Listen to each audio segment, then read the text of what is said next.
Alright, so anniversary is here. And we got 2 new characters actually. I will consider this 2 new characters because we have Bond for anniversary, which we already know. But we had a special surprise that everyone was even more excited about than Bond. OG Fast LOSTVAYNE is awakening into an LR. Honestly, more exciting than Bond. We're going to be talking about that in a bit. But first, we're going to go over what Bond does while we watch his gameplay. And talking about the character, how good he is, and shit like that. By the way, Meliodas, for the ones that want to know already, is very good. So, we don't know what the cost for LRs yet. We don't have the patch notes. But if we do get the patch notes while I'm recording this, I'll make sure to include as well.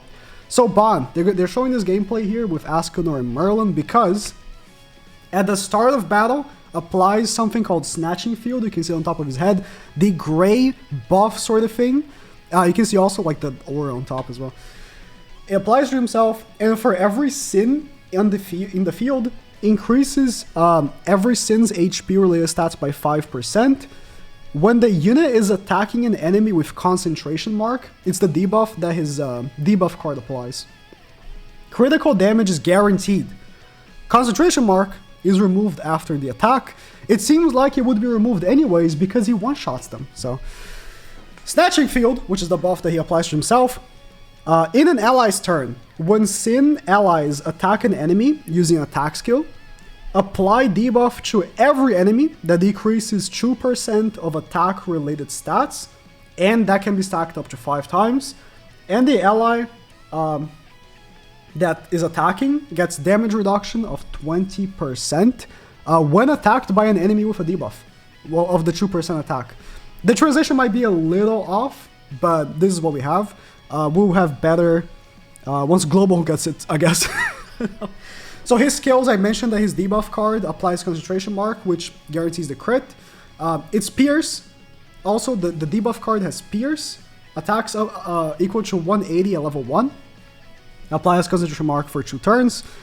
Second skill inflicts Snipe, which is a new effect, to one enemy equal to 150 of attack. And then for every debuff applied to the enemy, increases damage by 25%. And you can imagine that if you have a Sin team that's attacking them every single turn for 3 times, it's easily going to have 7 debuffs on the enemy if you're using like Merlin or Green Sauriel Link. And also on top of that, he has double crit damage on that card, just to add on to the damage. Now the ultimate, so much.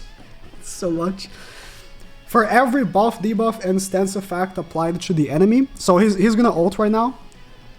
Keep in mind that very smart people during the showcase encroached Bond before he ults. So, great stuff. For each buff, debuff, and stance, increases damage by 40%. Attacks the enemies with 600% of attack and Power Strike. So, he is the first Power Strike Festival unit, by the way. First Power Strike ult Festival. And then, when the unit is present in the battlefield, for every attack-related stat debuff applied to the enemies, so the ones from the passive, increases his attack-related stats by 3%. This is an ult passive similar to Ascanor's ult passive, so you can assume at 1/6 that 3% will go down to like 0.5%. But still, we'll want to be doing as many attack-related stat debuffs as possible from the passive. So you can see here, just attack first with someone, then they debuff the Meliodas with the concentration point, and then magic, one-shots. So that is Bond in a nutshell. I think that this character, because he is going in with the Sin and not just humans, I think that you can run him with so many possibilities. His banner has Summer Merlin. So, I'm not saying you should, but you could run him with Summer Merlin and then debuff them with Green Sauriel Link. Attack Seal, Green Sauriel Link debuff, attack related stat debuff from the passive, and you will be an absolute piece of shit. Probably win. So, there is that. So they're doing the ultimate again.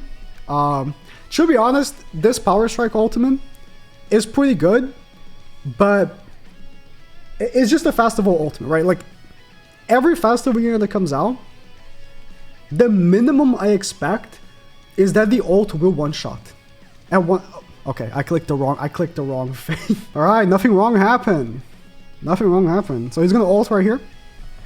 Every festival unit that comes out, I expect the 6/6 to one-shot the enemy team, which is standard. And he does that, you know? There's nothing special with that anymore, right? Oh, and the ultimate one-shots the whole enemy team at 6/6. Ooh, whoa, that's crazy. That's fun. Let's move on to LOSTVAYNE. Actually, before I talk about LOSTVAYNE, sorry again. I will be mentioning. So, the voting for the Bond banner. These were the 5 festivals that were voted.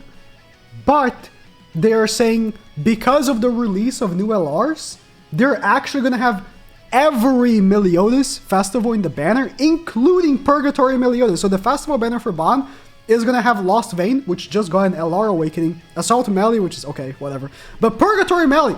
So you're going to have Purgatory Melee, a new LR character, right? Trailer Melee, Merlin, which seems to be pretty good with Estarossa. Sorry, nice to the Bond. The one ultimate, Liz, which didn't get a Holy Relic this anniversary, but we'll get one soon, hopefully. And then Estarossa. That's a lot of shit. And then on top of that, right, they showed on JP, that was a JP actually, that the banner is gonna include freaking Summer Merlin. When did they show that? I don't exactly remember. So Summer Merlin, and then also Red Brynhilde. We couldn't vote for the banner, but it seems like that we couldn't vote because they were going to include some seasonal characters. We don't know the rest, that's all they show. Unfortunately, no Freya. If Freya was in the banner, you can be damn sure they would show Freya over this freaking mono. But still good. The banner's gonna be cracked as fuck. Now LR LOSTVAYNE. 75,000 CC. LR LOSTVAYNE. Never thought the day would come. So they absolutely insane. Look at the icon here. It has like blue in the back. I think it's like diamond blue kind of in the background of the picture. He's still level 100. We as of yet don't know the materials exactly that would require for level 100. We know it's gonna be a war pendant because they showed a picture of a pendant. New awakened books, so like 7-star books. Like you go like to 6-star books. It's gonna be new awakening of books, and then the new material from the event, from the new PvE event. That's what we know, but we don't know how much. So yeah, you're gonna need like LR books and stuff. So they're gonna show the passive. My god, this unit got a massive rework, and this is what I hope every LR gets. So thank you, Kane, for the translations, because Jesus Christ. When an enemy attacks the unit and crits, by the way, he didn't get any more crit resistance, so he still only has 11% crit resistance, so he's gonna be crit like basically every time he's attacked these days. Ranks up every card he has, so that was his original passive. And then on top of that, increases crit defense by 30%, max of 90. So that's really good. It's gonna be taking way less damage.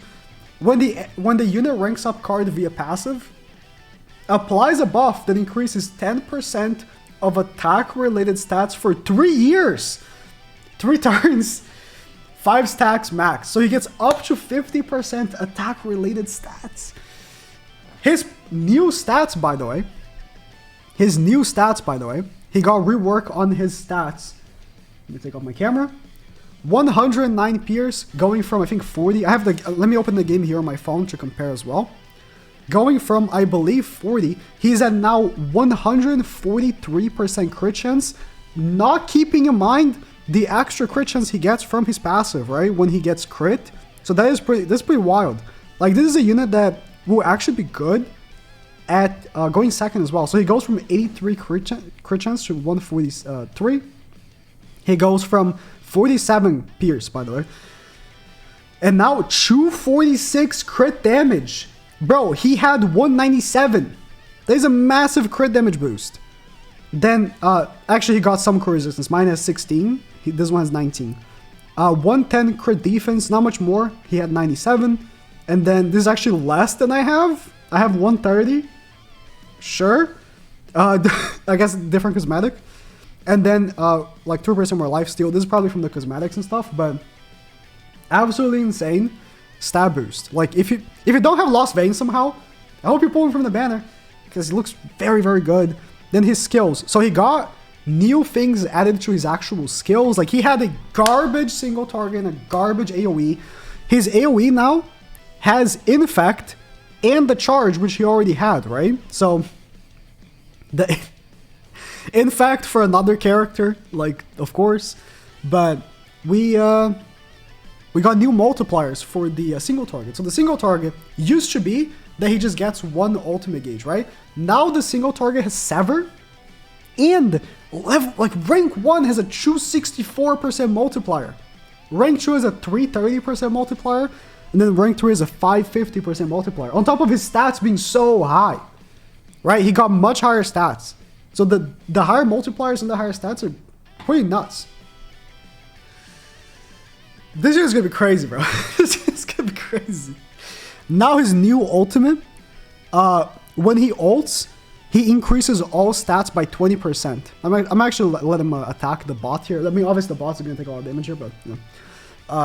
When he ults now, he increases all stats by 20% for 2 turns. So even after the ult is done, you still have all stats 20%. That's more crit defense, more HP. So good. Obviously, the ult is the same. It's a AoE secret technique, guarantees type advantage, yada yada. And now he also got a Holy Relic. This is not part of the LR Awakening. You still need to craft the Holy Relic using the materials from the new Demonic Beast, which is cringe. But his relic is that for each ult gauge, he increases damage by 10%. It's not the craziest thing, but adding on top of the shit that he does now, like, it's pretty insane. And he gets ult gauge very easily because he gets ultimate gauge from his cards. Like, he didn't lose the ability to get ultimate gauge from the cards. The card just got buffed to have Saber. So, honestly, pretty good. I sound more excited about Meliodas than Ban, but honestly because it's Meliodas caught me off guard. I knew LRs were going to be a thing from the leak, and I was pretty excited for it.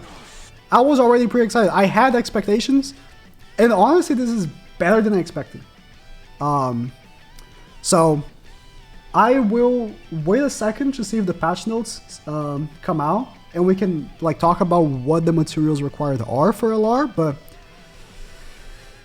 I can't wait for, like, I don't know, Festival King OG to get an LR and shit like that. Lost Vein was the perfect first because it's actually hype. Shit's crazy. Patch notes seem to not be releasing, but we know part 2, I'm going to include this in the video, Excalibur Arthur is a free unit.